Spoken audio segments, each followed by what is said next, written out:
Nabi Yunus. Ibu kenal Nabi Yunus? Di mana kenalannya? Sok tahu.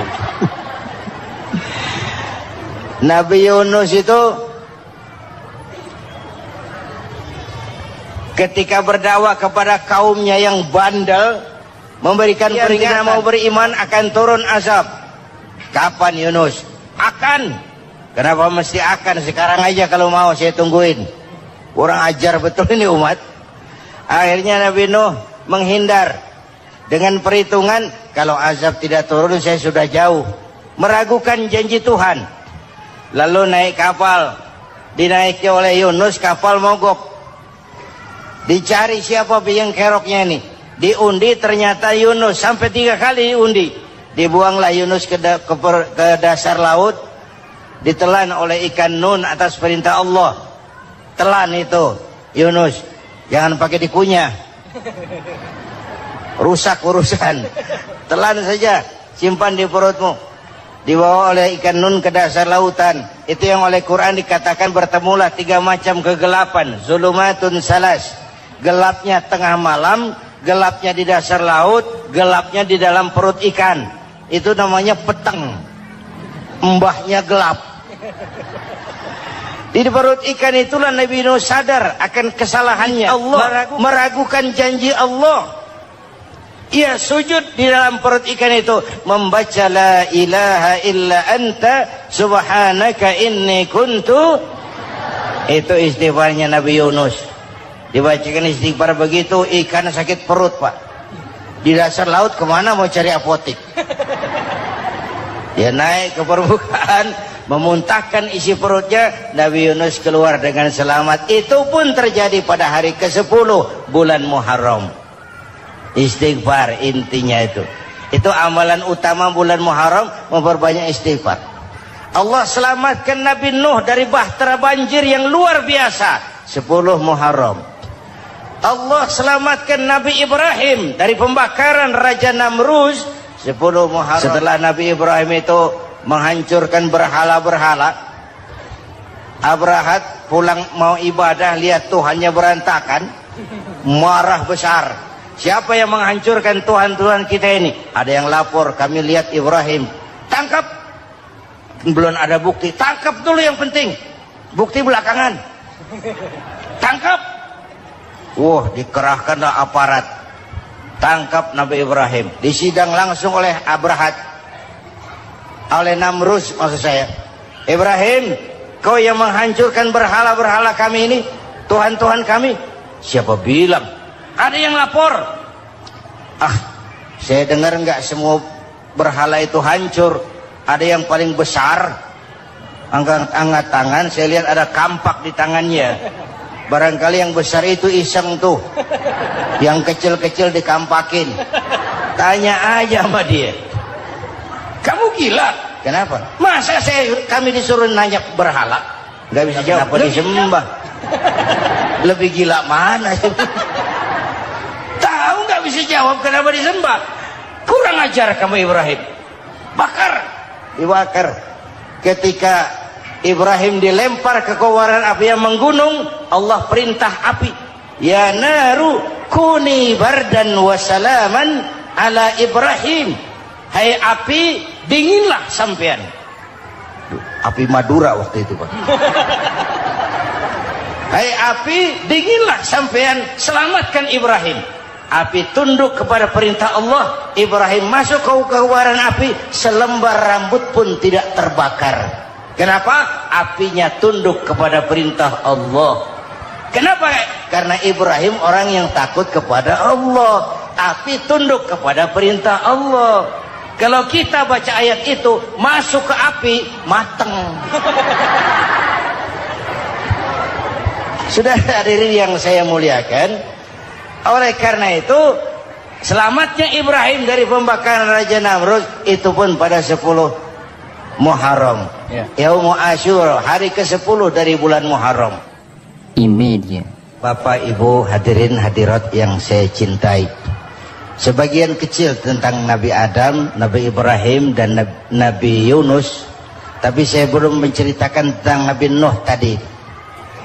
Mengulang kaji. Nabi Nuh salah seorang rasul yang masuk ulul azmi 5 besar, karena memang perjuangannya menggambarkan satu usaha yang ulet dan luar biasa. Beliau diberi umur 950 tahun, lalu berdakwah selama 900 tahun, sore, pagi, siang, malam, dapat pengikut tidak lebih 80 orang, rata-rata 10 tahun satu. Kalau saya minta berhenti aja jadi nabi, Pak. Ustadz mana masih mau buka pesantren, 10 tahun buka pesantren, yang nyantri cuma satu. Pedagang mana yang masih mau dagang, 10 tahun dagang yang beli satu. Pimpinan partai mana yang masih mau kampanye, 10 tahun buka partai, yang nyoblos satu. Bangkrut. Umatnya bandel, kurang ajar, durjana, bajingan, tengik. Umatnya Nabi Nuh ini kalau diceramahi telinganya ditutup dengan tangannya. Nabi Nuh akhirnya rekes, Tuhan, siang malam saya berdakwah kepada umat ini, tiap kali saya sampaikan dakwahmu mereka tutup telinganya dengan tangannya, alergi dengar ceramah. Apa itu ceramah? Non profit. Saudara-saudara, jadi mau kamu gimana, Nuh? Sudah Tuhan, habiskan saja orang kafir. Nanti kalau punya anak, anaknya pun kafir, moyangnya sikat habis. Biasanya kalau bapak kalong, anak kampret. Bapak nyolong, anak nyopet. Fotokopi gimana aslinya? Hampir habiskan saja. Itu mau kamu, Nuh? Iya. Oke. Nanti aku turunkan banjir, Nuh. Buat kapal. Dengan apa saya harus buat kapal, Nuh? Ya dengan kayu, kata Tuhan. Kayunya dari mana, Tuhan? Ya dari pohon, Nuh. Pohonnya belum ada, Tuhan. Ya tanam dulu, Nuh. Bikin kapal, kayunya nanam pohon. Apa artinya? Perjuangan perlu kesabaran. Sukses itu ada prosesnya. Nggak bisa simsalabim abracadabra lalu kita mau sukses. Semua ada prosesnya. Walaupun kenyataannya begitu. Sukses banyak bapaknya, gagal itu yatim. Kalau kita sukses banyak yang ngakuin. Yang baru ketemu pakai manggil encing. Ketemu baru. Tapi sukses banyak bapaknya. Gagal yatim, gak ada yang mau ngakuin kalau kita gagal itu. Udah bikin kapal dengan kayu di tengah kampung, bikin kapal ini. Bayangkan di tengah kampung bikin kapal, orang kafir makin menjadi-jadi. Lihat Nuh, kenapa? Makin sarap. Bikin kapal di tengah kampung, mau belayar kemana? Tuh lihat, kalau orang nggak tahu tujuan, mountain setengah jalan. Proses yang dinilai bukan finalnya. Ya kayak gitu kesimpulannya. Saya enaknya sendiri. Bikin kapal. Kapal mendekati selesai. Ini orang kafir rame-rame datang ke kapal Nuh. Mau apa? Buang najis. Sakit perut berangkat ke kapal Nabi Nuh. Nongkrong. Dapat 2-3 tumpuk pulang. Lantai kapal dengan najis manusia. Inilah perjuangan. Bukan jalan raya lurus bertabur bunga di kanan kirinya. Banyak onak randu, caci maki, antipat, segala macam. Nuh. Ada orang tua dasar kafir, kurang ajar, sudah stroke berangkat juga ke kapal Nuh. Mau buang najis, pincang-pincang digotong orang. Selesai buang najis, dia bangun mau pulang, pegangan tiang kapal terpeleset, jatuh di atas tumpukan najis. Terjadi keajaiban, yang stroke-nya sembuh, lumpuhnya hilang, berangkat digotong-gotong pulang, jalan gagah sekali. Tapi orang pekampungnya heran, ente sudah sembuh? Sudah. Berobat di mana? Kok begitu paten? Di kapal Nuh. Masih banyak.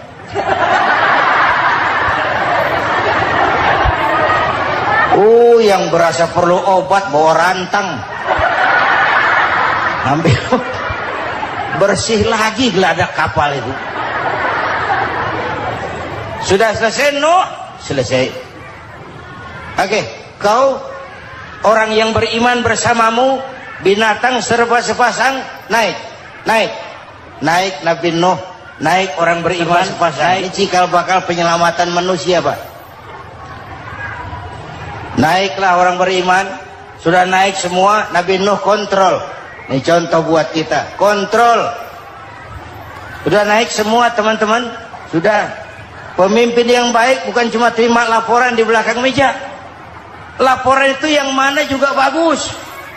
Sama juga kampanye, kampanye yang mana juga merdu. Kalau aja yang dihitung. Pernah ada calon bupati kampanye janji, kalau saya berhasil kita akan banyak bangun jembatan di daerah kita. Tanya, Pak, nggak ada sungai di kampung kita, Pak. Dia bilang, sungainya kita bangun sekalian. Udah kadung janji, mana pula orang mau bangun sungai itu.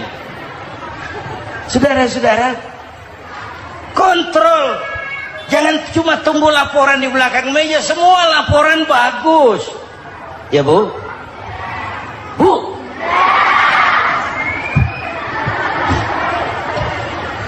Nabi Nuh kontrol. Sudah naik semua? Sudah Nuh. Pulan bin Pulan naik Nuh. Paimin bin Tukijo naik. Kami lihat naik. Ada orang Jawa juga, Kiai. Sudah kontrol. Kanan anak saya ikut nggak naik kapal? Kami tidak lihat itu Nuh. Kanan. Ini potret. Bapaknya aktif ke masjid, ibunya rajin ke majelis taklim, anaknya keleleran kemana-mana. Bukan di sini, di Prancis. Udah di sini insya Allah sama.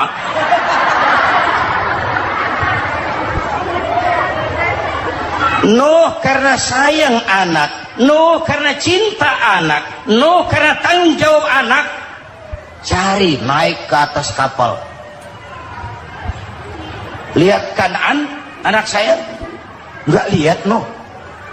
Turun ke ruang bawah, periksa lagi. Mang, ayah Kanaan di dia. Jamaah Tasik ini rupanya ditanya. Tuh ayah Mang. Ayah mana ya budak ya? Turun ke bawah Kanaan tuh. Orang ketok. Rombongan Jawa Tengah. Naik ke atas buritan. Dari buritan kelihatan ternyata Kanaan tidak ikut naik kapal, kumpul di darat bersama orang kafir. Ini potret kita sekarang.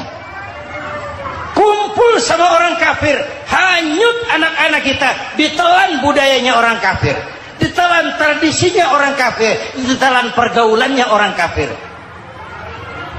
Nuh karena sayang anak dari atas manggil. Dalam Quran dijelaskan itu. Karena Nabi Nuh di atas, Kanaan di bawah, teriak, ya bunayyar kam ma'ana. Begitu dalam Quran ayatnya. Coba ini pakai gaya memanggil supaya kelihatan kegambar, kira-kira Nuh manggilnya begitu. Ini namanya gaya dakwah, Pak. Kalau ceritanya datar nggak menarik. Maka Nuh memanggil Kanaan, ya bunayyar kam ma'ana. Kata yang dengar,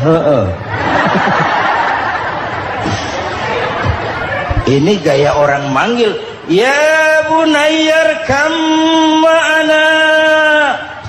Kanaan, kesini nak, naik kapal sama papi. Di bawah itu nggak mau papi, John di sini saja. Kata Nuh, jangan nak, Allah sedang murka, akan turun banjir. Kalau datang banjir papi, sa'awi ila jabalin ya'simuni minal ma', saya akan naik ke gunung tinggi yang bisa menyelamatkan saya dari banjir. Kan'an naik ke gunung, gunung dihantam banjir, Kan'an mati. Sampai sekarang. Yang kelima, Nabi Musa, kisah Muharramnya ini. Lahir dalam kondisi yang sulit. Karena Fir'aun mimpi akan lahir seorang anak dari keturunan Bani Israel yang akan menghancurkan kerajaannya. Kata Fir'aun, sudah lahir belum anaknya? Belum. Kalau gitu mulai malam ini laki-laki dilarang bergaul sama istrinya. Semua perempuan hamil di bawah pengawasan negara. Mulai hari ini kalau lahir anak laki-laki terutama Bani Israel, penggal. Satpol PP disiapkan. Udah ada kayaknya. Ada. Patroli. Bayangkan, Fir'aun itu bikin undang-undang seenaknya sendiri. Apalagi merasa kekuasaannya dalam ancaman. Penguasa manapun kalau merasa dalam ancaman, panik. Padahal kekuasaan itu kayak harimau. Makin lama ditaiki, makin sulit turun. Kenapa? Karena macannya makin lapar. Naik terus capek, turun dimakan harimau. Serba sulit. Saudara-saudara, kalau kita mau belajar dari Pak Harto, saya melihat kekurangan Pak Harto cuma satu, terlambat berhenti.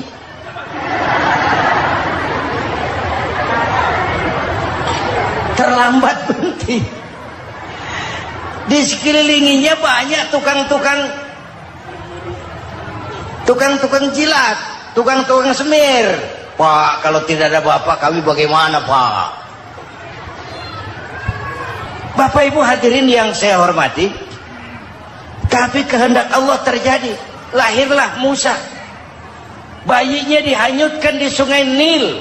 Bayi sudah menderita, dihanyutkan di sungai Nil. Dan akhirnya besar di lingkungan istana Fir'aun. Diriwayat oleh Ratu Aisyah, perempuan Fir'aun. Setelah mulai berjuang, terjadilah itu. Musa dan pengikutnya dikejar oleh Fir'aun. Sampai di tepi laut, Allah wahyukan Musa, lempar tongkatmu ke laut. Dalam kondisi darurat, mukjizat tiada jalan. Kondisi darurat. Kalau tidak, mukjizat itu maunya Allah, bukan maunya Nabi. Nabi nggak kuasa. Allah yang mau. Tapi hidup Nabi bukan mukjizat, manusiawi. Tidak mentang-mentang ada mukjizat tongkat, tiap sulit main tongkat. Nggak usah berjuang kalau begitu. Itu darurat menyelamatkan umat. Tongkat dilempar ke laut, laut terbelah. Laut terbelah. Itu secara visualnya bisa kita lihat dalam film The Ten Commandments. Udah nonton belum? Urusan nonton kalah sama Ustadz bagaimana sih? Ten Commandments, 10 firman Tuhan. Tekniknya bagus loh. Bagaimana laut terbelah. Musa lewat, Fir'aun mengejar. Musa sampai di ujung sana, Fir'aun masih di sama tengah perjalanan. Laut nutup kembali. Laut menutup kembali, Fir'aun tenggelam. Cengap-cengap di lautan. Begitu nafas sampai di tenggorokan, Fir'aun sambil cengap-cengap itu, amantu bi Rabbi Musa wa Harun. Duh, kalau begini mah saya juga percaya sama Tuhannya Musa. Malaikat maut jengkel, goblok loh. Terlambat sekarang. Ditenggelamin terus. Modar. Musa selamat. Fir'aun mati. Jenazahnya, jasadnya terdampar di pinggir laut. Beberapa waktu kemudian ditemukan di balsam, diawetkan. Itu sesuai janji Quran. Wa kadzalika nunajjika bi badanika litakuna liman khalfaka ayah. Kami selamatkan badan kamu agar jadi pelajaran bagi orang-orang sesudah kamu nanti. Janji Quran tepat. Janji itu 14 abad yang lalu. Jasad Fir'aun ditemukan, dimumi, diawetkan, dibalsam di bawah nama Farao Ramses II. Sekarang tersimpan di Museum Negara di Mesir. Kapan-kapan nanti ibu main ke Mesir, mampir. Naik ojek paling berapa itu? Oh, orangnya tinggi, hidungnya mancung, pokoknya pantaslah jadi Firaun. Selamatnya Musa di kejaran Firaun di ujung sana itu terjadi pada hari ke-10 bulan Muharram, yang oleh orang Nasrani diperingati dengan hari raya Paskah. Mereka melaksanakan puasa, mensyukuri nikmat keselamatan dari kejaran Fir'aun.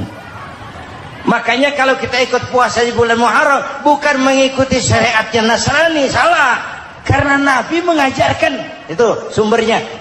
Bukan ikutan sama ibadahnya Israel.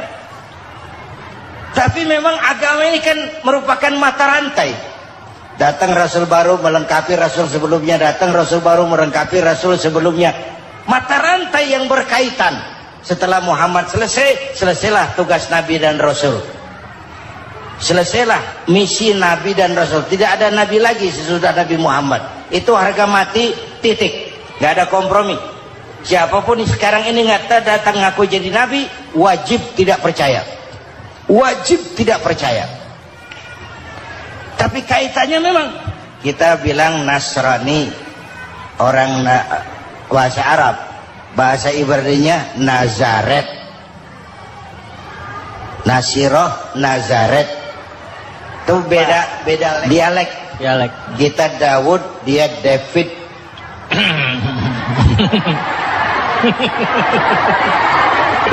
Ibrani.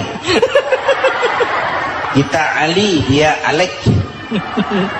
Kita Sulaiman, dia Solomon. Kita Camat, dia Comot. Ini yang ngomong ini comot sembarang. Ini dia. Bapak dan Ibu jamaah yang saya cintai, pertanyaan pertama, hijrah qalbiyah. Ada hijrah badaniyah, hijrah fisik yang dilakukan Nabi dan sahabat dari Mekah ke Madinah. Itu hijrah badaniyah. Ada hijrah qalbiyah, hijrah hati. Dan ini yang kita perlukan sekarang. Karena refleksinya akan membias kepada alur kehidupan. Kalau hati kita mau berhijrah, fisik akan mengikuti. Hijrah dari tempat, dari malas ibadah menjadi rajin ibadah. Hijrah dari maksiat kepada yang ma'ruf. Dari berpecah belah menjadi bersatu. Hijrah seperti itu yang sangat kita perlukan. Apalagi masyarakat ini paternalistik. Kita harus hijrah mental sekarang ini. Maka yang disampaikan tadi benar. Seorang ketua MK siap mengundurkan diri kalau terbukti anak buahnya terlibat suap. Itu walaupun siap, tapi sudah angin segar buat rakyat. Bahwa masih ada banyak insya Allah pejabat kita yang punya harga diri. Walaupun ada juga pejabat kita yang muka tembok, kulit badak, kuping kebo. Muka tembok, kulit badak, kuping kebo. Biasanya kalau kereta api tabrakan di negara-negara maju, Menteri Perhubungannya mundur. Di kita petugas palang pintu dipecat. Jauh sekali Menteri sama petugas palang pintu. Benar-benar diadili yang krocok-krocok, kopral-kopral itu. Padahal hadisnya jelas. Ar-rashi wal murtashi finnar. Yang nyuap dan yang nerima suap, dua-duanya neraka. Kasus potret belakangan ini, yang nerima suap, yang diuber, yang nyuap aman, yang nyuap aman, yang korupsi pajak dikecil-kecilin, yang ngemplang pajak aman. Padahal ngemplang pajaknya triliunan. Padahal dia sudah dikasih fasilitas oleh negara mengelola sumber daya alam negara yang artinya milik rakyat. Dia harus bayar pajak, uang pajaknya itu dikumpulkan bagi sebesar-besar kemakmuran rakyat. Itu tindakan merugikan rakyat. Karena itu betul, saya setuju, hijrah qalbi yang perlu kita lakukan sekarang. Hijrah hati. Kita ini bangsa Indonesia seperti timnas. Timnas sekarang anak-anak muda sudah berani pakai baju PSSI. Iya. Kenapa? Menang. Coba kalau kalah terus, nanti menang. Tapi bangsa Indonesia itu memang seperti timnas. Namanya kesebelasan. 11 orang. Walaupun ada pemain bintang ya ada presiden, gubernur, menteri, itu bintang-bintang. Tapi bintang baru ada artinya kalau dibantu 10 pemain yang lain. Cristiano Ronaldo. Siapa itu? Penyerang tengah Real Madrid. Bintang. Lionel Messi. Siapa lagi itu? Barcelona. Bercelana.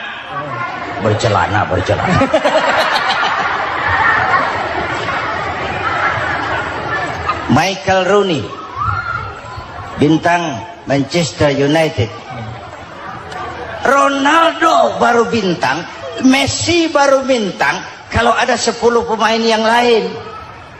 Bagaimanapun hebatnya Cristiano Ronaldo, kalau sendirian lawan satu kesebelasan, babak belur. Itulah kita, bangsa Indonesia. Kita satu kesebelasan, harus saling memperkuat. Ada bangsa kita ini yang jadi jaksa, ada yang jadi hakim, ada yang jadi polisi. Itu posisi penyerang tengah, kiri luar, kanan dalam, back, striker, kiper, posisi. Tapi sadar, kita satu kesebelasan, Bung. Jangan bikin gol ke gawang sendiri. Kalau punya bola bagus, operan dong sama temannya. Yang bisa menciptakan gol, operan. Ada yang jadi pengusaha besar, bagus boleh. Punya untung besar, operan. Kasih masjid, kasih pesantren, operan.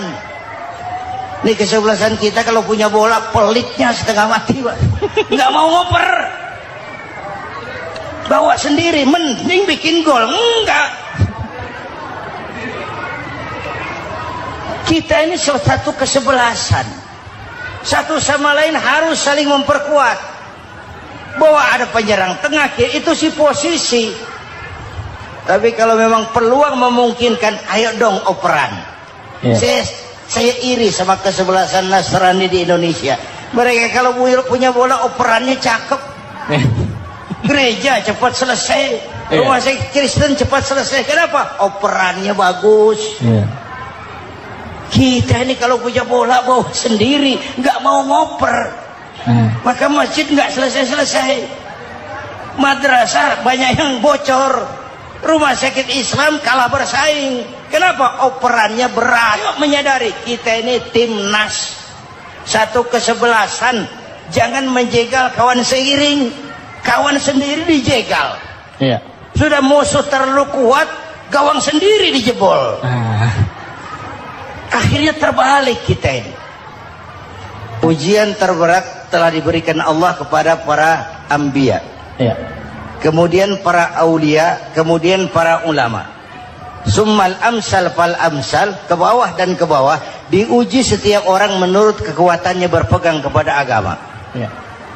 Kalau karena anak Melayu bilang, kalau takut dengan ombak, jangan berumah di tepi pantai. Kalau takut diterjang ombak, jangan berumah di tepi pantai. Kata ibu tadi, mau jadi pohon tinggi harus berani ketiup angin. Makin tinggi pohonnya, makin keras anginnya. Takut angin, jangan jadi pohon tinggi, jadilah rumput. Nggak ditiup angin, tapi diinjak kebo. Apa yang nggak ada resikonya? Apa yang nggak ada resikonya? Semua nabi, ada yang dihantam kekuasaan yang arogansi. Ibrahim berhadapan dengan Namrud. Musa berhadapan dengan Fir'aun. Ada yang diuji dengan berhadapan umat yang sangat kurang ajar. Ada yang diuji dengan gosip yang dahsyat. Digosipi sama Zulaikha itu. Nabi Yusuf.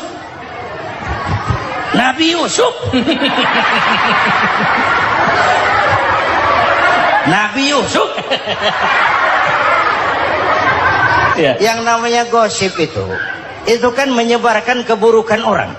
Kalau benar saja hukumnya ghibah. Ya. Kalau salah hukumnya fitnah. Fitnah lebih bahaya dari pembunuhan. Benarnya ghibah, salahnya fitnah. Saudara hadirin yang saya hormati, jadi resiko itu biasa. Tidak ada yang tanpa resiko. Kalau takut ombak, jangan berumah di tepi pantai. Tinggal bagaimana kita menyikapinya. Kalau kita dewasa, ini bagian ibadah saya kurang. Mungkin karena diomongin orang, tambah pahala saya. Mungkin karena diomongin orang, tambah pahala saya. Maka saya ngadepi gosip, sepatah pun saya nggak ngomong. Saya cicing. Saya percaya masyarakat itu punya filter.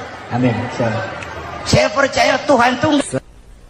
Pada pertemuan terdahulu sudah kita bicarakan bahwa orang yang menjalankan ibadah Ramadan dengan baik, dalam arti siang dia laksanakan ibadah puasa, sementara dia hidupkan malam-malam Ramadan dengan sholat tarawih, i'tikaf, tadarus Al-Quran dan sebagainya. Orang yang semacam itu keluar dari Ramadan dijanjikan oleh Allah, ghufira lahu ma taqaddama min zambihi, diampunkan segala dosa yang pernah dia kerjakan. Sehingga ia keluar dari bulan Ramadan seperti bayi baru dilahirkan oleh ibunya, bersih, tidak punya dosa kepada Allah lantaran sudah dibersihkan oleh ibadah Ramadan. Jadi dalam Islam dosa itu ditebus dengan taubat, dengan amalan kita sendiri, bukan dengan uang, tidak juga dengan beras. Saya percaya kalau dosa bisa ditebus dengan beras misalnya, barangkali Menteri Pertanian akan lebih dulu masuk surga. Kalau dosa bisa ditebus dengan uang, mungkin gubernur bank sentral atau para menteri keuangan akan menjadi penghuni surga nomor wahid. Dalam Islam, dosa ditebus dengan taubat kepada Allah. Orang yang melaksanakan ibadah dengan baik di bulan Ramadan, keluar Ramadan, masuk 1 Syawal seperti bayi baru dilahirkan oleh ibunya.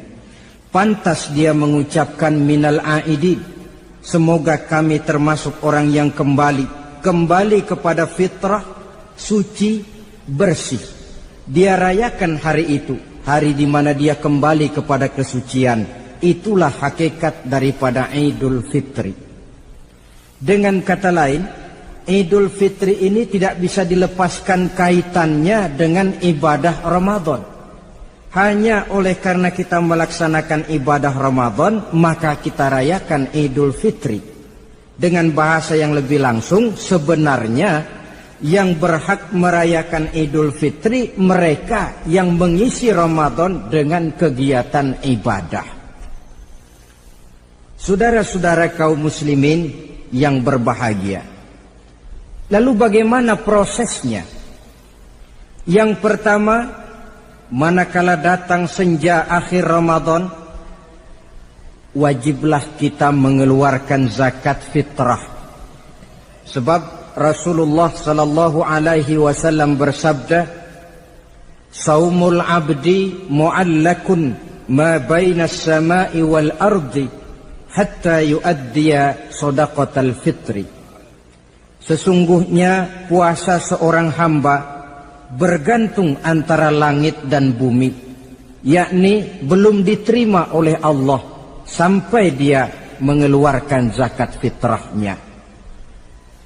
Memang boleh mengeluarkan zakat fitrah itu sejak awal Ramadan, itu waktu yang dibolehkan. Jadi saudara tidak mau sibuk, begitu 2 hari puasa lalu bayar zakat fitrah, boleh. Tetapi waktu yang wajib sejak terbenam matahari akhir Ramadan. Waktu yang terbaik untuk membayar zakat fitrah selesai sholat subuh sebelum orang berangkat melaksanakan sholat Idul Fitri. Waktu yang makruh setelah orang selesai sholat Idul Fitri lalu baru bayar zakat fitrah, makruh di situ. Sedangkan waktu yang haram apabila matahari terbenam pada hari raya tanggal 1 Syawal baru mau bayar zakat fitrah, sudah haram hukumnya. Jadi diawali dengan membayar zakat fitrah, dan ini merupakan realisasi daripada latihan puasa, cinta kepada fakir miskin. Orang bilang kan bulan Ramadan itu katanya bulan latihan. Kata orang Jawa, month of training. Bulan latihan. Apa sih perlunya latihan? Kalau PSSI masuk latihan, tentu keluar latihan mainannya makin bagus. Elias Pikal masuk latihan, keluar latihan gaya tinjunya makin hebat. Itu perlunya latihan. Kalau latihan tiap hari tapi main kalah terus, orang kan bilang buat apa latihan kalau main kalah terus. Kita muslimin selama Ramadan sebulan penuh masuk latihan. Latihan sabar, latihan jujur, latihan disiplin, latihan sederhana, latihan mengendalikan nafsu.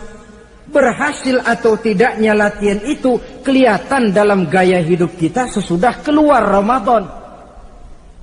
Kalau tidak, Ramadan sabar, habis Ramadan habis sabarnya. Ramadan rajin ke masjid, selesai Ramadan selesai ke masjidnya. Ramadan rajin baca Quran, selesai Ramadan selesai rajinnya. Itu pertanda latihan tidak berhasil. Maka salah satu latihan ini kita buktikan kecintaan kita kepada fakir miskin dengan kewajiban membayar zakat dan zakat fitrah. Ya Allah, sudah saya rasakan bagaimana tidak enaknya lapar dan haus. Sudah saya rasakan bagaimana tidak enaknya penderitaan orang-orang fakir dan miskin yang tiap hari kelaparan dan kehausan. Sebagai pertanda ya Allah, saya keluarkan zakat fitrah ini untuk orang-orang fakir dan miskin. Itu kita keluarkan pada saat matahari akhir Ramadan terbenam. Masuk malam pertama bulan Syawal. Malam takbiran kalau istilah di kampung kita ini. Allah Subhanahu wa taala dalam Al-Qur'an menjelaskan, "Walitukmilul iddata." Hendaklah engkau sempurnakan jumlah bilangan hari puasamu, berpuasa sebulan penuh. 30 hari atau lebih sering 29. Bila sudah sempurna hari puasa itu, walitukabbirullah, hendaklah engkau agungkan Allah. Hendaklah engkau bertakbir.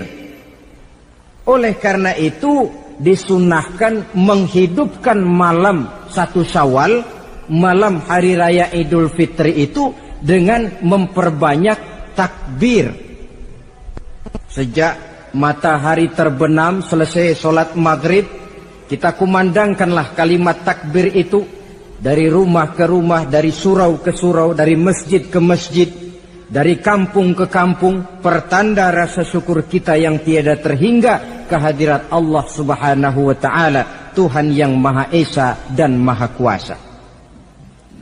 Entah kenapa bila matahari akhir Ramadan terbenam, datang malam 1 Syawal, berubah perasaan kita. Sedih menjadi gembira, sukar menjadi mudah, hati yang tadinya digenangi air kebencian berubah menjadi hati yang penuh dengan cinta kasih kepada sesama. Kumandang takbir bagi orang-orang yang hidup tinggal di rantau, mengingatkan dia kepada kampung halamannya. Terkenang dia sungai tempat dia mandi, lapangan tempat dia bermain. Oi kampung nan jauh di mato katanya. Sehingga orang-orang yang tinggal di tanah rantau diusahakannya benar supaya bisa berlebaran pulang mudik katanya, nak berkumpul dengan sanak keluarganya supaya lebih mudah bersilaturahmi sambil mengenang masa-masa lalu di kampung halaman. Jadi setelah zakat fitrah kita tunaikan, sambutlah malam Idul Fitri itu dengan memperbanyak takbir. Ini disunahkan. Menghidupkan malam lebaran dengan memperbanyak takbir, bukan memperbanyak bakar petasan. Itu kan pekerjaan mubazir, dan mubazir itu jelas perbuatan setan. Ada yang bilang katanya bakar petasan itu nambah syiar. Syiar macam mana datang dari petasan? Sebagian lagi berjaga-jaga juga, tapi bukan dengan memperbanyak takbir.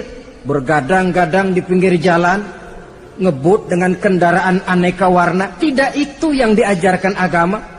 Berkumpul kita di surau, berkumpul kita di masjid, paling kurang berkumpul di rumah dengan keluarga.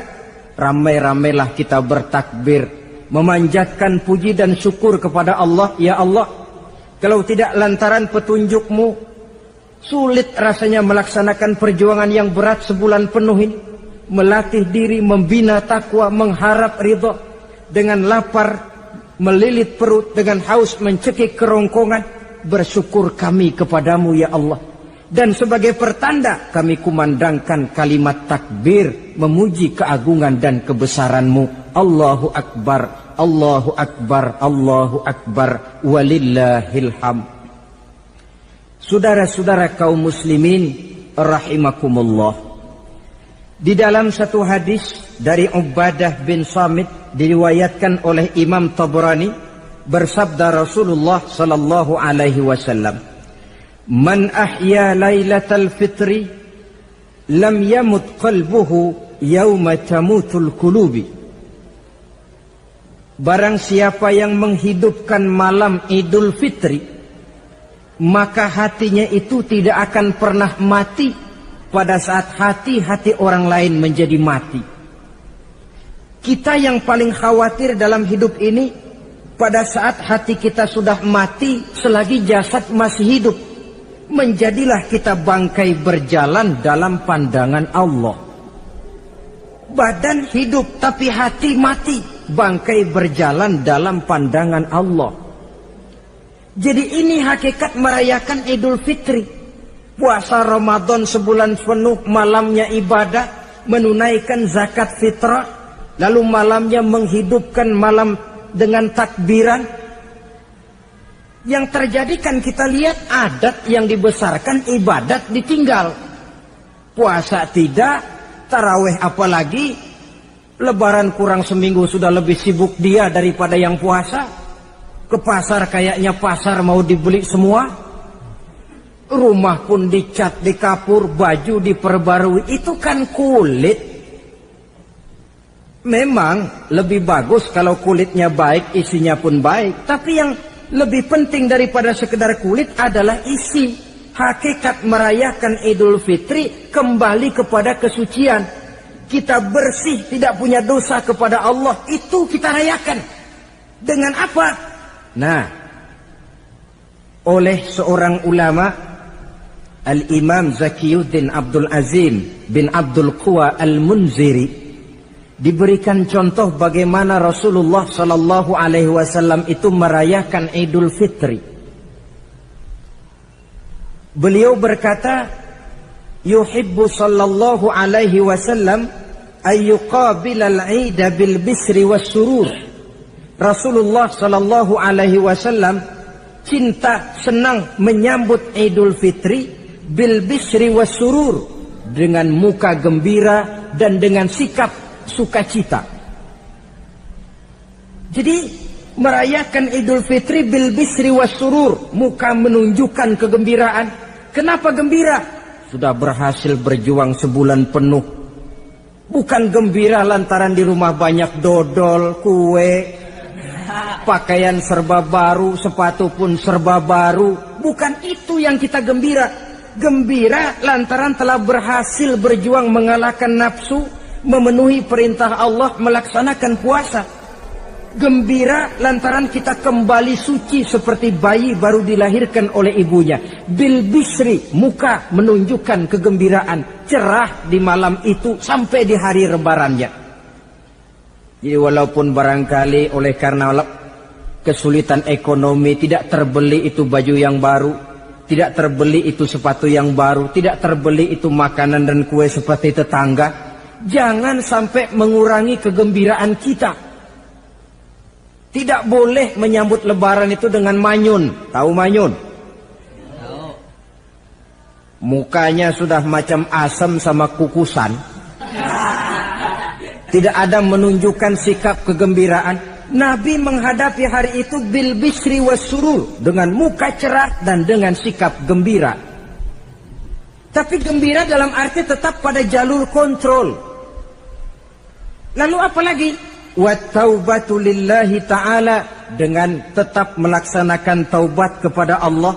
Wan nadam 'alal khataya, menyesal terhadap segala kesalahan yang pernah dikerjakan. Itu yang dilakukan baginda Nabi di hari raya. Wa masalihatil khusum, memperbaiki orang-orang yang bermusuhan. Wal akhzi binasiril mazlum, menolong orang-orang yang teraniaya. Wasillatil arham, melaksanakan silaturahmi. Wal ihsan ilal fuqara, berbuat kebaikan kepada kaum fakir miskin. Wa ziyaratil aqarib, menziarahi, mengunjungi kaum kerabat. Itu hakikat di dalam melaksanakan Idul Fitri. Jadi jangan terbalik, sudah merasa baju baru, ini kan lebaran, merdeka. Kalau kemarin Ramadan kita dikekang, tidak boleh begini, tidak boleh begitu, sekarang sudah keluar Ramadan, merdeka. Lalu dirayakannya Idul Fitri dengan bermabuk-mabukan, dengan judi, dengan perbuatan zina. Itu sama saja dengan baju baru habis dicuci sudah diceburin lagi ke dalam comberan.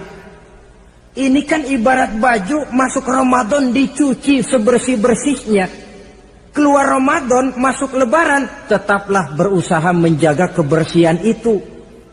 Kalau ditinggalkan Ramadan merasa merdeka, melemparkan lagi diri ke lembah dosa, sama saja baju yang sudah putih bersih ditriska bagus-bagus tapi lalu dilemparkan lagi ke dalam comberan. Na'udzubillah min zalik.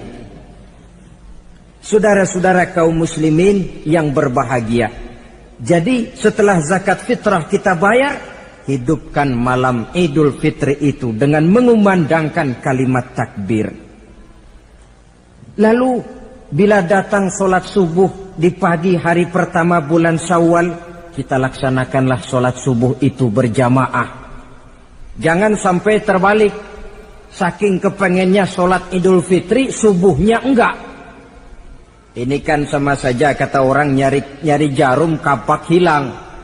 Tak membela yang sunnah, yang wajib disia-siakan. Sholat Idul Fitri itu sunnah saja hukumnya, sholat subuh wajib. Masakan yang wajib kita tinggalkan, lalu yang sunnah kita kejar-kejar? Terbalik tentunya. Lalu manakala usai kita sholat subuh masih mengumandangkan takbir, bersiap-siaplah kita untuk berangkat menunaikan sholat Idul Fitri.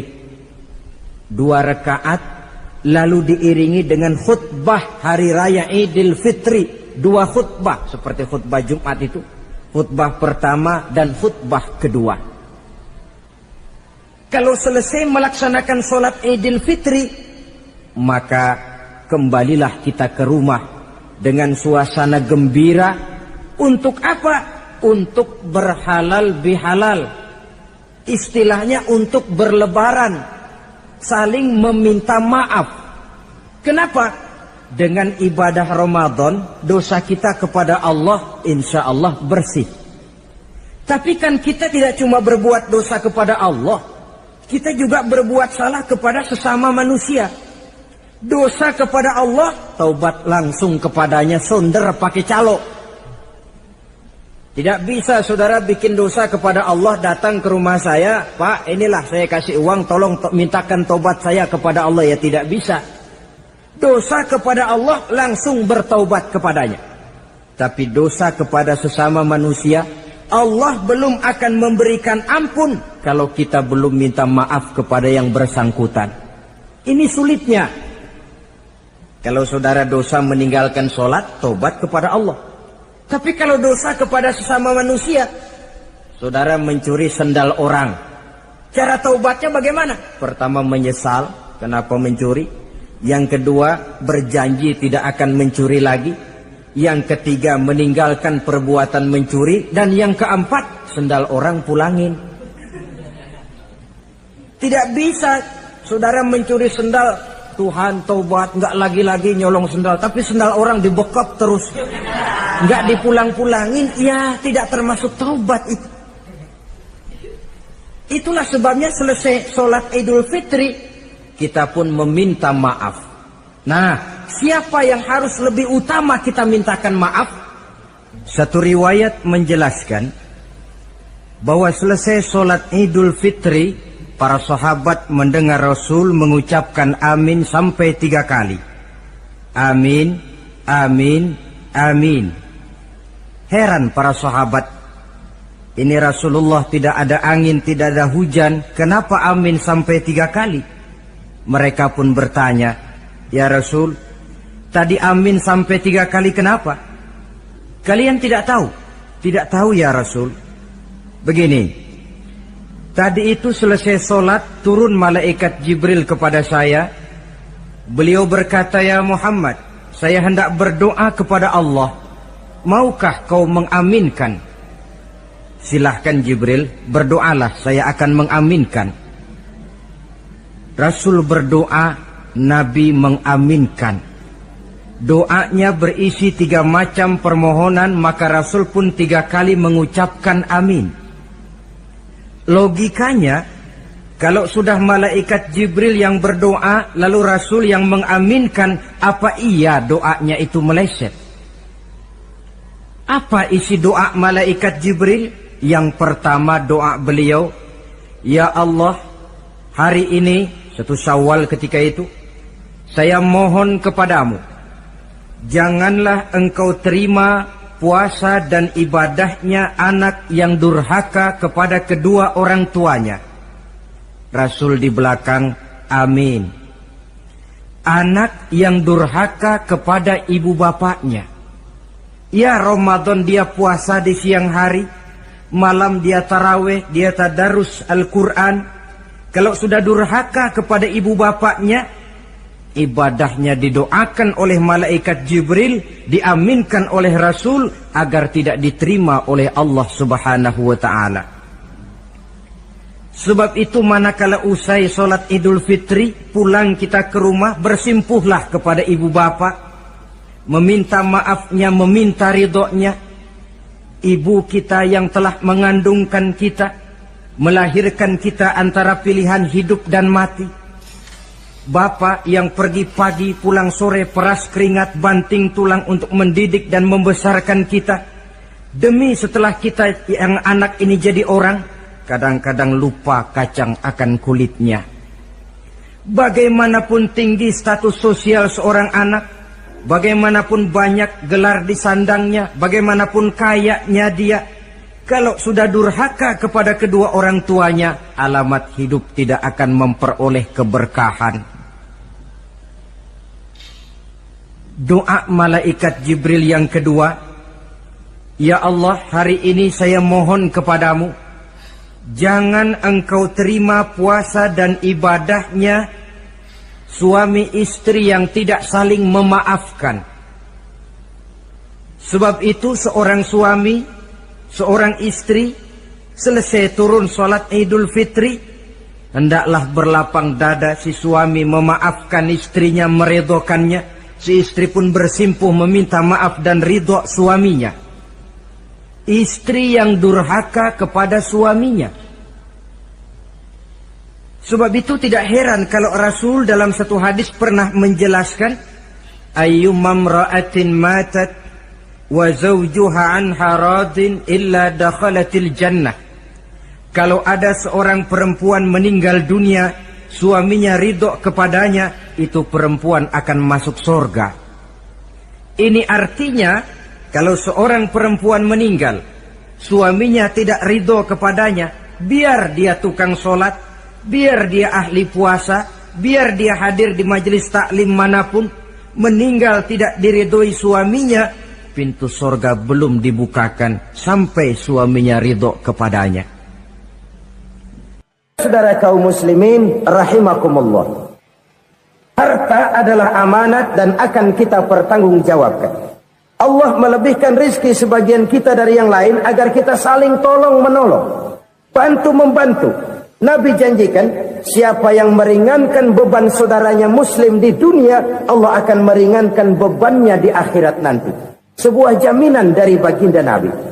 Si orang yang kita bantu barangkali tidak bisa membalas, Allah yang akan membalas lewat jalan lain yang tidak pernah kita sangka-sangka. Selalu berusaha menyimpan sesuatu yang bisa membawa manfaat, baik untuk dirinya, untuk anak cucunya, maupun untuk keluarganya, untuk masa kini dan masa depannya. Kadang simpanan itu berbentuk uang, kadang berupa tanah, lain saat berbentuk pabrik, dan lain sebagainya. Sementara masa depan yang paling pasti adalah akhirat.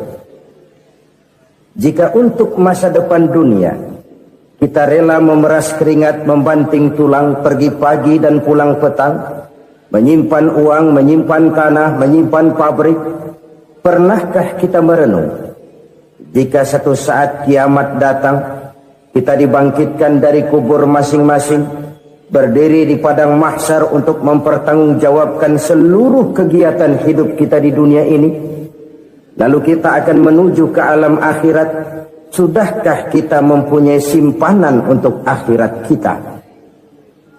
Pada pertemuan kali ini saya ingin menyampaikan sebuah hadis di mana Rasulullah sallallahu alaihi wasallam bersabda, "Arba'un min kanzil jannah." Simpanan sorga ada 4 macam. Yang pertama, ikhfa'us sadaqah, menyembunyikan sedekah. Saudara-saudara kaum muslimin, sebagaimana yang kita maklum bahwa Allah Subhanahu wa taala melebihkan sebagian rezeki dari kita terhadap yang lain. Ada yang kaya, ada yang setengah kaya, ada yang miskin, ada yang setengah miskin, dan selanjutnya. Ada yang gajinya kecil tapi penghasilannya gede. Ada yang penghasilannya gede tapi nggak punya gaji. Ada juga yang memang gajinya gede dan penghasilannya gede. Kelebihan rezeki merupakan sunnatullah dan tidak harus membuat kita merasa lebih dari yang lain. Bahkan sebaliknya, kelebihan itu harus membuat kita ringan tangan untuk menolong mereka yang memang memerlukan pertolongan. Kalau saudara diberikan ilmu, maka pertanyaan akhirat cuma satu: ilmumu kau amalkan untuk apa? Kalau saudara diberikan umur yang panjang, pengadilan akhirat juga bertanya satu: umurmu kau habiskan di mana? Tapi kalau saudara diberikan harta, pengadilan akhirat akan bertanya 2: hartamu kau dapat dari mana? Kau belanjakan kemana? Dari mananya ditanya dan kemananya juga ditanya.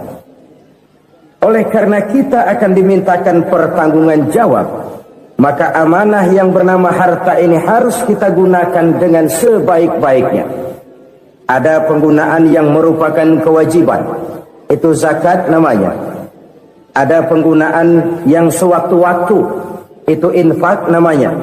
Ada yang lebih sewaktu-waktu lagi, dan itu sedekah namanya. Zakat dia terikat oleh haul dan nisab, oleh putaran batas waktu dan ukuran dari harta itu sendiri. Sedangkan infak terikat oleh situasi dan kondisi perekonomian seseorang. Sedangkan sedekah tidak terikat dengan apapun. Dalam kondisi seperti apapun kita bisa melakukan sedekah dengan yang terkecil sekalipun. Sampai-sampai Rasulullah sallallahu alaihi wasallam mengajarkan la tahkiranna minal ma'rufi syai'an walau an talqa akhaka biwajhin talik. Atau ada hadis, tabassumuka fi wajhi akhika laka sadaqah. Senyumanmu kepada temanmu adalah sedekah. Jadi untuk melakukan sedekah tidak harus dalam berbentuk uang. Dengan ilmu kita bisa sedekah, dengan tenaga kita bisa bersedekah, dengan pikiran kita bisa bersedekah, bahkan senyum kepada teman itu pun sedekah. Jadi kalau sedekah dengan uang memang belum punya uang, nyengir aja banyakin. Itu asal pada tempatnya, jangan lalu ketemu tiang listrik cengengesan. Tentu tidak pada tempatnya dan tidak wajar. Nah, sedekah yang paling dicintai Allah adalah sedekah yang disembunyikan. Artinya jauh dari sifat riya. Kan kadang-kadang ada orang sedekah itu disebutkan namanya. Apa tidak bagus? Kalau memang niatnya ikhlas, ya bagus-bagus saja. Untuk memberikan sugesti kepada yang lain. Di Fulan bin Fulan nyumbang sekian, diumumkan. Boleh kalau niatnya untuk memberikan rangsangan kepada yang lain supaya dia menyumbang lebih besar dari orang tadi. Tapi kalau itu mendatangkan riya, maka sedekah yang paling dicintai Allah adalah sedekah yang disembunyikan. Tangan kiri saja tidak tahu apa yang diberikan oleh tangan kanan. Sedekah yang dilakukan dengan ikhlas akan merupakan perbendaharaan surga, tersembunyi dari pandangan orang lain, tidak seorang pun tahu. Karena memang sikap yang baik adalah melupakan kebaikan dan mengingat kesalahan. Itu salah satu ciri orang bahagia. Orang yang selalu mengingat kesalahannya dan berusaha melupakan segala kebaikannya. Kalau dia akan berada kebaikan, dia tidak bisa ikut, dia merasa rugi karena dia merasa belum pernah berbuat baik. Tapi kalau akan melakukan kesalahan baru, dia ingat kesalahan yang sudah-sudah, sehingga terhalang baginya untuk melakukan satu kesalahan baru. Demikianlah saudara-saudara, bahwa Allah melebihkan rizki sebagian kita dari yang lain, agar terjadi tolong-menolong dalam kehidupan ini. Jadi kesenjangan yang nature, kesenjangan yang alami itu sunnatullah. Ada yang kaya, ada yang miskin, ada yang kelas menengah. Nah, kenapa lalu sekarang kita berusaha mengentaskan kemiskinan? Oleh karena adanya kesenjangan struktural.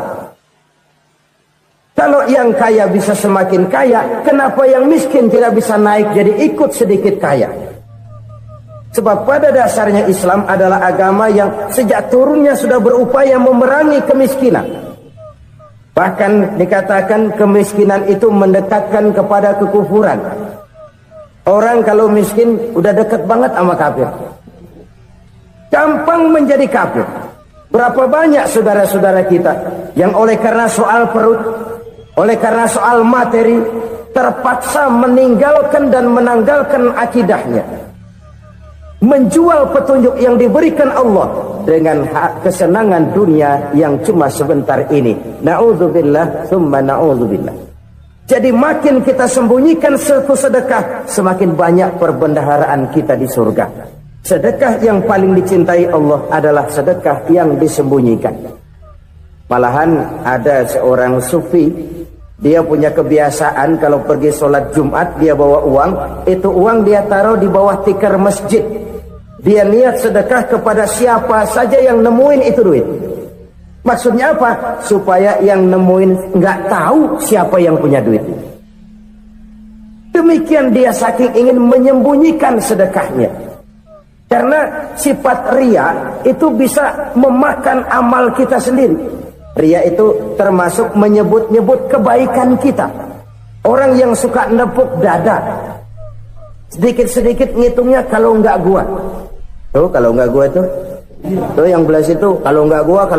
Iya, kalau nggak lu kenapa emang? Orang yang suka menepuk jasa, tuh biasanya memang begitu, saudara-saudara. Kalau perang lagi berkecamuk, orang nggak sempat ngaku jadi pahlawan. Tapi begitu perang selesai, yang kagak kenal bedil ngaku pahlawan, mas. Itu sesuatu yang biasa. Oleh karenanya, Orang-orang yang ikhlas dalam bersedekah, disembunyikannya sedekah itu Allah cinta betul. Malahan ada hadis memberikan jaminan, inna sadaqatal mar'il muslimi tazidu fil umri wa tadfa'u mitatas su'i. Sesungguhnya sedekahnya seorang mukmin tazidu fil umri, bisa menambah umur panjang. Wa tadfa'u mitatas su'i, dan menyelamatkan manusia dari mati secara su'ul khatimah. Jadi siapa yang kepengen panjang umur, banyaklah sedekah. Yang bosan hidup, pelit terus. Sedekah menambah panjang umur dan menyelamatkan manusia dari mati secara su'ul khatimah. Pak, katanya umur itu nggak bisa ditambah, nggak bisa dikurangin. Kapan? Kalau ajal sudah datang. Fa idza jaa ajaluhum la yastakhiruna sa'atan wa la yastaqdimun. Kalau ajal datang tidak bisa dimajukan, tidak bisa dimundurkan. Itu kalau ajal sudah datang. Tidak bisa lagi umur ditambah dikurangi, sudah datang. Tapi kalau belum datang, itu kan haknya Allah. Mau ditambah, mau dikurangi, hak prerogatif Allah. Sebagai pencipta manusia, Allah Maha Kuasa dan Maha Mampu. Sedekah ini menambah panjang umur dan menyelamatkan manusia dari mati secara su'ul khatimah. Itu orang mati kan sama ya, kondisinya mati, nggak nafas. Tapi hakikat mati kan lain-lain. Ada yang mati itu husnul khatimah, baik akhirnya. Misalnya lagi ngaji mati, lagi sholat mati, lagi sedekah mati. Ini yang dinamakan dengan husnul khatimah, baik di akhirnya. Sebaliknya ada yang su'ul khatimah, jelek di akhirnya. Ini yang jadi catatan akhir. Lagi nyekek botol, mampus. Lagi banting kartu, modar. Su'ul khatimah, jelek pada akhirnya. Sedekah menyelamatkan manusia dari mati secara su'ul khatimah. Dan kita semua kepengen mendapat husnul khatimah, jauh dari su'ul khatimah. Oleh sebab itu yang bisa menyelamatkan kita dari penyakit itu antara lain adalah sedekah yang disembunyikan, yang dikerjakan dengan ikhlas karena Allah, tidak karena kepengen dipuji orang, tidak karena ingin dikatakan orang pemurah. Sebab orang dermawan itu orang yang memberi tanpa harus diminta. Kalau masih harus diminta, ya belum dermawan namanya, masih harus diminta. Kalau nggak diminta ya tulus, lolos, polos. Saudara-saudara kaum muslimin rahimakumullah, harta adalah amanat dan akan kita pertanggungjawabkan. Allah melebihkan rizki sebagian kita dari yang lain agar kita saling tolong menolong, bantu membantu. Nabi janjikan, siapa yang meringankan beban saudaranya muslim di dunia, Allah akan meringankan bebannya di akhirat nanti. Sebuah jaminan dari baginda Nabi. Si orang yang kita bantu barangkali tidak bisa membalas, Allah yang akan membalas lewat jalan lain yang tidak pernah kita sangka-sangka. Ada orang tanya, Pak, ini ada orang nyumbang masjid sambil marah-marah, bagaimana? Saya bilang sumbangannya aja ambil, marahnya jangan. Marahnya jangan diambil, itu urusan dia. Saudara-saudara kaum muslimin rahimakumullah, umat Islam ini kan umat yang punya potensi besar. Kadang kita merenung, kenapa kadang-kadang pembangunan masjid kok lambat sekali? Kalau hotel hari ini peletakan pertama, bulan depan peresmian. Supermarket hari ini peletakan batu pertama, minggu depan peresmian. Tapi kalau sudah yang namanya masjid, kadang-kadang peletakan batu pertama sekaligus jadi batu terakhir. 3 tahun, 4 tahun, campur nebar jalak di jalanan, duit dijaring kayak ikan sepat. Apa tidak ada orang Islam yang kaya? Banyak. Apa tidak ada pengusaha muslim yang jadi konglomerat? Ada. Lalu yang belum banyak itu yang komit terhadap nilai-nilai agamanya. Akhirnya kita jatuh jadi umat yang lemah. Belum ada pengusaha konglomerat muslim buka pabrik supermi cap beduk misalnya umpamanya atau pabrik kecap cap sorban supaya identitas keislamannya sedikit kelihatan. Kita jatuh jadi umat yang lemah karena potensi tidak terinventarisir dengan baik. Kita ini ibarat kompor yang cuma matengin nasi orang lain. Potensi kita dimanfaatkan oleh orang lain. Ukhuwah Islamiyah kita baru terbatas kepada silaturahmi. Ukhuwah di bidang ekonomi kita lemah, ukhuwah di bidang kebudayaan kita lemah, apalagi ukhuwah di bidang politik kita lebih rapuh lagi. Padahal ukhuwah itu adalah totalitas kehidupan manusia, menyangkut ipolek sosbud, memerlukan nilai-nilai ukhuwah. Jadi oleh karena itu mari kita menyadari di dalam harta kita, walaupun kita yang cari, pergi pagi, pulang sore, peras keringat, banting tulang, di sana ada harta anak yatim. Di sana ada hak masjid. Di sana ada hak pesantren. Di sana ada hak jihad. Berbahagialah seseorang apabila dia oleh Allah dijadikan keran. Keran itu menyimpan air, tapi tidak untuk dirinya, tapi disalurkannya kepada mereka yang memang memerlukannya. Saudara-saudara kaum muslimin rahimakumullah, ini yang pertama. Jadi perbendaharaan surga adalah menyembunyikan sedekah. Orang lain nggak tahu, kita pun nggak pernah ngitung-ngitung. Kita anggap lewat begitu saja, padahal itu deposit akhirat. Satu. Yang kedua, perbendaharaan surga itu apa? Wa kitmanul musibah, menyembunyikan kesulitan. Kadang orang takut menghadapi kesulitan. Tapi makin kita merenung, hidup ini kan sebenarnya urusan. Takut sama urusan ya jangan hidup. Tandanya orang hidup itu kalau punya urusan. Urusan melupakan problem. Problem sering menimbulkan kesulitan. Kesulitan bukan untuk ditakuti, tapi untuk diatasi dan dicarikan jalan keluarnya. Siapa sih orangnya yang nggak pernah sulit-sulit? Makin tinggi status sosialnya, makin gede urusannya. Makin tinggi kualitas imannya, makin berat tingkat kesulitannya. Cuma memang yang namanya enak itu seperti pelangi. Biang lala itu nggak pernah di atas kepala kita, di atas kepala orang melulu. Lo sih enak lo, kata kita. Dia juga bilang yang enak kan lo. Pelangi itu nggak pernah di atas kepala kita. Kata tukang beca, aduh enak ya naik Mercy. Kata tukang beca, apa yang di dalam mobil Mercy? Aduh enak bener tukang beca, di jok ngeringkuk ngorok pulas bener. Saya kamar pakai AC sejuk, tempat tidur sutra empuk, alga spring bed, kulak kulik nggak bisa pulas kalau belum minum Valium, belum tidur. Enak bener tukang beca, di jok ngorok nggak tahu wetan kulon. Si tukang beca bilang yang di Mercy enak, yang di Mercy bilang tukang beca enak. Inilah enak, nggak pernah di atas kepala kita, di atas kepala orang lain melulu enak itu. Nah, saudara-saudara,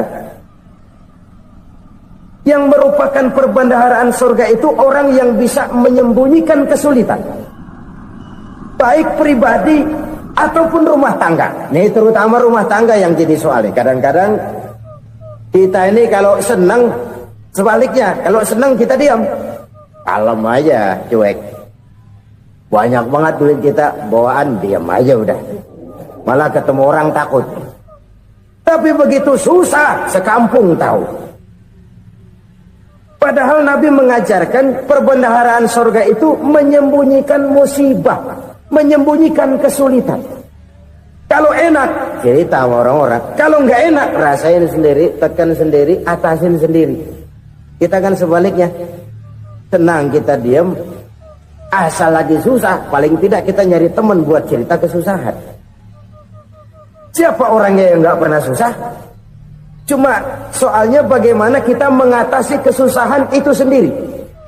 Begitu juga misalnya kalau orang sudah berumah tangga, itu orang tuanya harus menjadi tempat dia cerita yang enak-enak saja. Yang nggak enak rasain berdua, selesaikan berdua, atasin berdua. Jangan dibalik. Asal senang diam, giliran susah saja. Maknya laporan. Terbalik. bisa menjaga security informasi. Maka nama bayam keluar diem, malah seluitan. Enak amat lo makan daging ayam. Security informasi. Saudara-saudara kaum muslimin rahimakumullah, ujian yang terberat itu yang pernah diberikan kepada para nabi, para rasul, para aulia, para ulama. Makin tinggi keimanan, makin berat bentuk kesulitan. Ayo saya kemukakan satu contoh saja. Ada seorang nabi yang kaya, nabi kaya, namanya Nabi Ayub. Iblis kalau orang begini kan keki, ibadahnya rajin, kaya. Nih yang kayak begini susah digodain. Kalau ibadahnya rajin, miskin, kali bisa disogok. Sini imannya mantap, ibadahnya rajin, kaya, nabi lagi. Oh, tapi namanya iblis nggak kurang akal. Laporan, Tuhan, kenapa Les? Ya ini bahasa saya, bahasa Qurannya sih nggak gitu. Itu hambamu yang namanya Ayub, dia rajin ibadah cuma karena dikasih kaya aja. Coba kasih miskin dia, berhenti dia sembahyang. Ah, kamu bisa aja. Saya tahu Ayub itu hambaku yang ikhlas. Saya buktiin Tuhan, silahkan. Dibuktiin lah, iblis turun ke alamin. Yang mula-mula dia lakukan, dia rusak sawah ladang Nabi Ayub. Dia binasakan binatang ternak Nabi Ayub.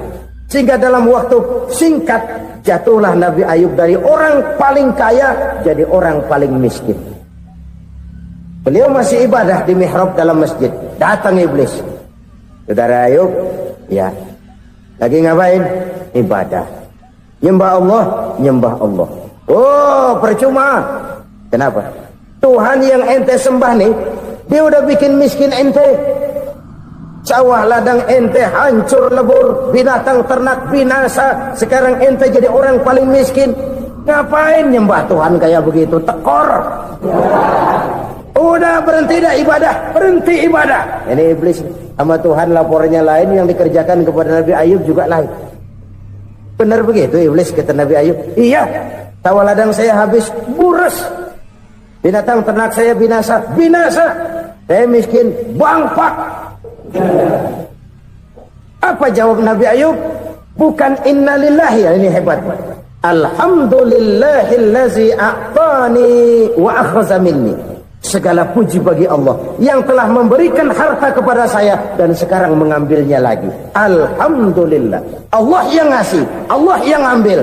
Itu mah urusan Allah. Iblis cuman ibadah jalan terus, sujud lagi Nabi Ayub. Iblis seleher gondok banget. Dasar Nabi nggak mempandai apa-apain. Miskin malah alhamdulillah. Allah yang ngasih, Allah yang ambil. Jadi kalau kita tidak komit, kita tidak terikat kepada kaya, miskin, senang, susah, apa yang bisa bikin kita susah?